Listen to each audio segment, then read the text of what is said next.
Infinity Atia, taking action to develop the students.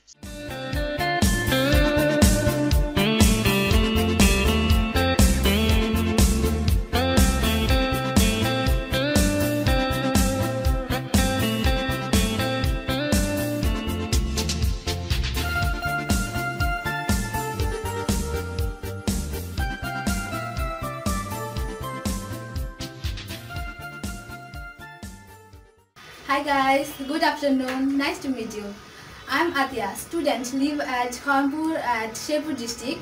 I studied at Shepur Girls High School. I'm running student of class 8.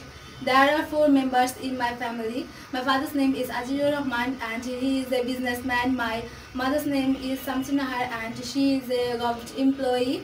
I have one little brother.